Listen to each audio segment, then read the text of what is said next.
Let's completely dismantle the fantasy of the rock and roll muse right now. Oh, please, let's do it. It's such a myth. Right, like we all have this romanticized image in our heads of the tortured genius struck by lightning writing this soaring, idealized ballad for the absolute love of his life. Right, the perfect romance. Exactly. We'll throw that out the window. Nirvana's very first pop masterpiece, About a Girl, wasn't born from some idealized romance. It was actually born from mundane, passive-aggressive domestic arguments over doing the laundry, chronic unemployment and unpaid rent between Kurt Cobain and his girlfriend at the time, Tracy Marander. Yeah, and when you look closely at it, the track really operates as a tense, deeply cynical negotiation. I mean, it completely subverts what we expect from a love song. You're listening to Deep Cuts and Deep Thinking. Welcome to our deep dive, into an incredible archive of musicological analyses, historical biographies, and original session notes. It's a really fascinating stack of sources we have today. It really is.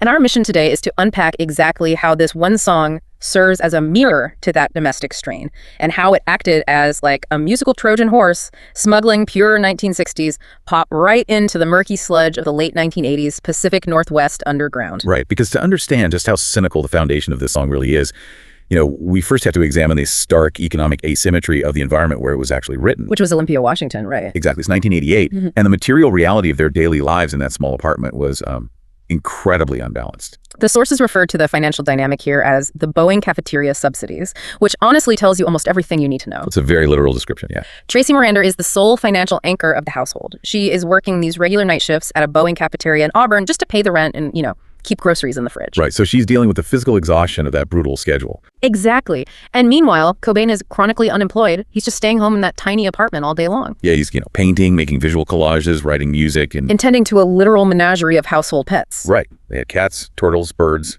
and white rats just running around this tiny space. I mean, I just try to put myself in Marander's shoes coming home from that Boeing plant. Yeah. Imagine you finish a grueling night shift, you walk into a tiny apartment smelling of turtle tanks and white rats, and your unemployed rock star boyfriend hasn't done the dishes or taken out the garbage again. Yeah, domestic conflict in that scenario isn't just likely, it is inevitable. Right. But what fascinates me is how Cobain handled that conflict. Because he didn't sit down and have a mature conversation about sharing the load, did he? No, not at all. He used what is best described as the Plymouth Valiant defense. Which is just wild to me. It is a profound example of conflict avoidance.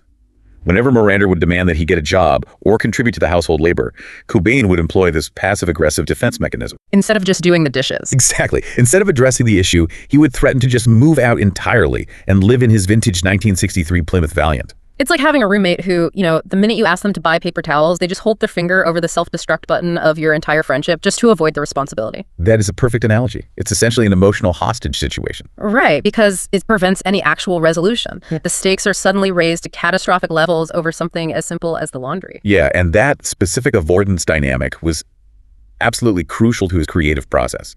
He routinely channeled interpersonal tension into his art rather than resolving it verbally. So he just coded it into the music. Precisely. He couldn't confront the domestic reality head on, so he coded his resentment and his deep anxiety about being financially dependent right into the mechanics of his songwriting. The song becomes the conversation he's too afraid to have in the kitchen. And that reality brings us directly to the lyrics, because the friction wasn't just vague inspiration. These domestic arguments became the literal transactional framework of the song. Oh, totally. When you read the lyrics on paper, it is a complete anti-love song. Right. It is completely devoid of mid-century pop romance, like, take the opening couplet, I need an easy friend I do, with an ear to lend. Right. So instead of a passionate romantic declaration, the narrator is making a direct demand for low labor, unexacting companionship. Basically saying, don't ask me to do anything. Exactly. He is explicitly asking for a relationship that requires minimal emotional effort on his part, specifically to avoid that ongoing domestic friction. And then we hit the chorus, and it just drops any pretense of romance entirely. I'll take advantage while you hang me out to dry. Yeah. He is framing the entire relationship as a state of mutual exploitation. And that idiom, hang me out to dry, is such a vivid choice. Because obviously it evokes public exposure or betrayal, but in the context of their studio apartment, it heavily references their real-world mundane arguments over money and washing clothes. Right, it's very literal. Yeah. And the transactional nature really culminates in the kicker of the chorus, where he says, I can't see you every night free. Wow. Yeah, he actually attaches a commercial condition to his affection. He's implying that his presence and his attention carry an emotional and material cost. I mean, I have to ask you, the listener, have you ever been in a relationship where affection felt like a currency being traded? Like, where everything is being tallied up on a ledger, I did the dishes, so you owe me 3 hours of uninterrupted peace. A very recognizable feeling. It is. That is exactly the vibe here. This isn't some serenade outside a window. It reads like an emotional invoice. But I have to ask, isn't there an incredible vulnerability in admitting you are a terrible partner? There absolutely is. Yeah. And we really have to contextualize that lyrical vulnerability within his environment at the time. Because of the Olympia scene, right? Right. Cobain was heavily influenced by Olympia's feminist punk scene. He was absorbing the ethos of Calvin Johnson's K-Records and the early rumblings of the Riot Grrrl movement. So he was pushing back against the mainstream rock stuff. Exactly. Through those influences, he actively rejected the hypermasculine, aggressive rock tropes of 1980s hair metal. Instead of projecting sexual dominance or grandiosity, which was totally standard for a rock frontman back then, he uses the lyrics to expose his own vulnerability, his self-doubt, and, frankly, his domestic inadequacy. Yeah, he created a completely new model for emotional honesty in alternative rock, just by admitting he was the problem. But the massive irony of these dark, cynical, invoice-like lyrics is that he wrapped them up in a sparkling, upbeat pop package. Which was a massive deal back then. Right, making that stylistic choice was actually highly dangerous for him in his specific social circle, wasn't it? It was a tremendous social risk. The prevailing aesthetic of the 1988 Pacific Northwest underground was dominated by the early sub-pop record scene. And they were not into pop melodies. Not at all.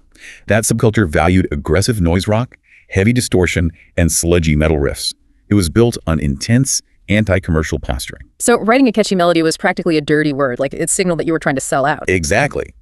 Yet the sources note that Cobain wrote this song after spending an entire afternoon sitting in his bedroom just listening to the 1964 Capitol Records release, Meet the Beatles, on a continuous loop. Wait, he just listened to it on a loop? That's amazing. Yeah, he was absolutely obsessed with John Lennon's pop sensibilities, despite what his punk peers might think. And you can really hear that obsession in the musicological architecture of the song. It utilizes classic Beatles-esque conventions. Right, like the verse is built on a simple pendulum oscillation between an E minor and G major chord, which establishes this firm, chiming tonal center. And then he uses lead vocal double tracking, right? Similar to what George Martin did with Lennon and McCartney at Abbey Road Studios to thicken the vocal timbre. Yeah, exactly. I hear the term vocal double tracking thrown around in music documentaries all the time, but what is actually happening there mechanically? Like, why does that make it sound more like a pop song? Okay, so essentially, the singer records a vocal take and then records a second vocal take singing the exact same melody right over the top of the first one. Okay, I'm with you. And because a human being can never replicate a performance with microscopic precision, there are tiny natural variations in pitch and timing between the two tracks. Oh, so they aren't perfectly aligned. Right. When you play them together, those micro variations create a thicker, richer, almost shimmering chorus effect. It smooths out the rough edges of a punk shout and turns it into a lush pop vocal. That is so cool. And we also have Chris Novoselic playing this ascending, walking bass line that gives the chords kinetic motion, while drummer Chad Channing actually added a tambourine on the offbeat. In the middle of an underground grunge record. I just have to laugh at the irony of this punk icon being absolutely terrified that his tough sludge metal peers were going to find out he secretly loved Paul McCartney harmonies and tambourines. But he genuinely feared ostracization from the community over it. He later described it as a high school social dynamic. And this fear came to a head during the recording sessions for their debut album, Bleach, didn't it? It did. They recorded the album during Christmas week, from December 24th to December 31st, 1988, at Reciprocal Recording in Seattle with producer Jack Endino. And the financial realities of those sessions are legendary. I mean, the entire album was recorded in about 30 hours and cost exactly $606.17. Which is mind-blowing. And Cobain and the band didn't even pay for it. A temporary second guitarist named Jason Everman footed the bill. Right, so working within those extreme financial constraints and the pressure of the scene, Cobain was incredibly nervous about including a girl on the tracking list. Endino actually recalled Cobain approaching him in the studio, essentially apologizing for the track, right? Saying he had to humor him because they were going to do this, quote, real pop tune. Yeah. But why didn't Endino just tell him to scrap it if it was such a stylistic outlier and Cobain was so worried? Because Endino saw the brilliance in it immediately.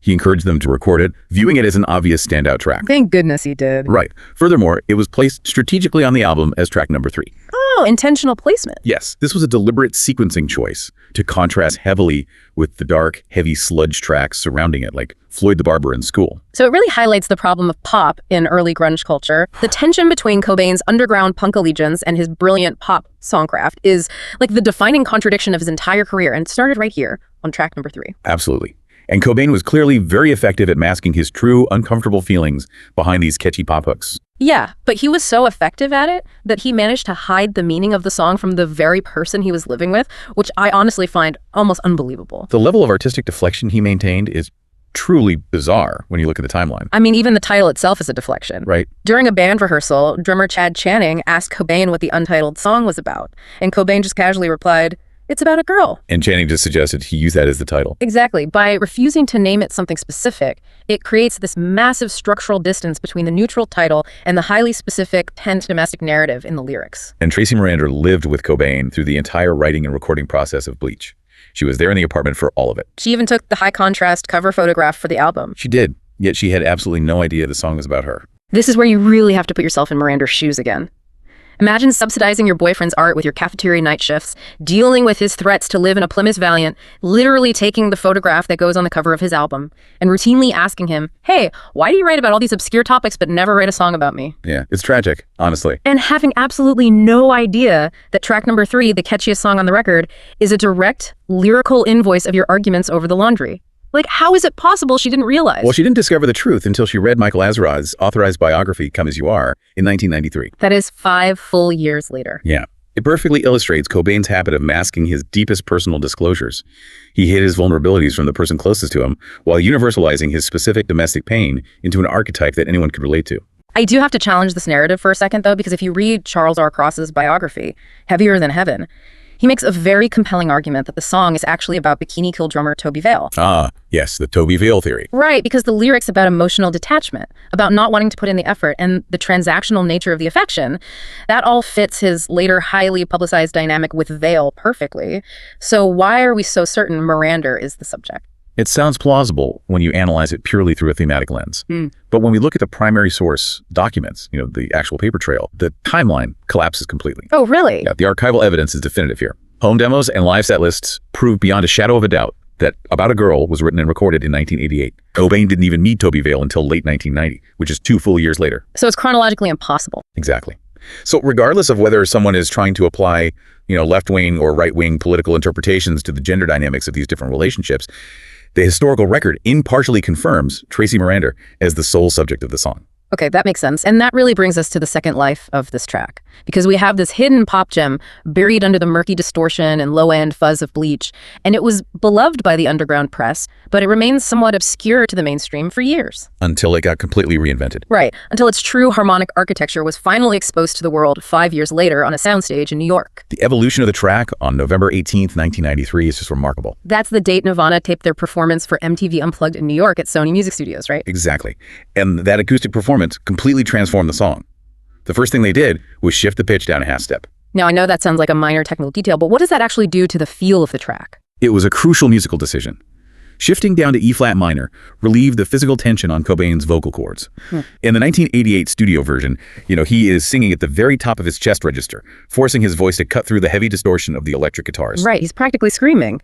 But in the unplugged performance, the lower key allows him to use a broader range of dynamics, replacing the punk angst with a quiet, raspy vulnerability. It shifted the entire genre feel from noise pop to an intimate folk pop composition. But even in this acoustic, intimate setting, surrounded by candles and lilies, Cobain still needed his punk rock security blanket. He really did. The MTV production norms for this show strictly required direct input acoustic tones. But Cobain absolutely insisted on using his electric rig, running his Martin acoustic guitar through his Boss pedal board and his Fender Twin reverb amp. And the mechanics of that choice are fascinating. A direct input takes the raw signal from the guitar and sends it straight into the mixing board. It is clean and sterile. But Cobain was playing a vintage Martin D18E, right? Yes, which had old magnetic pickups on it. If you run those direct, they sound brittle. By running it through a Fender Twin reverb amp, he gets the physical warmth of the vacuum tubes. The tubes compress the sound slightly, adding depth and a tiny bit of grit. But MTV didn't want amps on the stage for an unplugged show. Right. So to satisfy the MTV executives visually, a producer actually built a fake wooden monitor wedge on the stage, specifically to conceal Cobain's amplifier. A fake monitor wedge. It is such a brilliant visual metaphor for the song itself, like hiding an electric, raw, distorted reality inside a seemingly traditional, safe acoustic box. It really is. By stripping away the heavy electric distortion, that performance revealed the song's sturdy, Beatles-esque chromatic shifts. It proved to a massive global audience that Cobain's songwriting didn't rely on amplifier wattage or studio noise to connect emotionally. The underlying melodic structure was just undeniable. Undeniable, yeah. And it connected in a massive way. The Unplugged performance was released posthumously as a single in October 1994, and it skyrocketed to #1 on the US Billboard Modern Rock Tracks chart. It became massive. It did. But before he even played the first chord on that MTV broadcast, Cobain delivered this bedpan introduction. He leaned into the mic and said, "This is off our first record. Most people don't own it." It was a masterclass in punk self-deprecation. He was asserting his underground authenticity to a room full of corporate music executives and casual fans. Just reminding them where he came from. Right. He was reminding everyone that long before the massive mainstream hype, Nirvana already possessed a rich, highly melodic catalog built in the Pacific Northwest underground. It makes you completely rethink how we consume pop music, doesn't it? I mean, we started by dismantling the myth of the romantic muse, and what we found was a story about economic struggle, passive-aggressive threats over chores, and a fake monitor wedge hiding an electric amp. The true genius of About a Girl is that it takes the very unglamorous, stressful reality of trying to survive in a tiny apartment, dealing with resentment and unpaid rent, and mathematically translates it into a perfect pop melody. It's incredible. It really forces us to question the surface level of all the art we consume. Which leaves me with a final thought for you to mull over today. Think about how many other classic love songs you sing along to on the radio.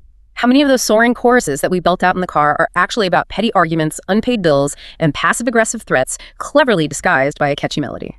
When we strip away the distortion, both the musical distortion of the studio and the historical distortion of the artist's myth, what other harsh truths are hiding in plain sight in the art we love? There's always more to learn when we look past the mythology and examine the reality. If you liked this episode, please like and subscribe.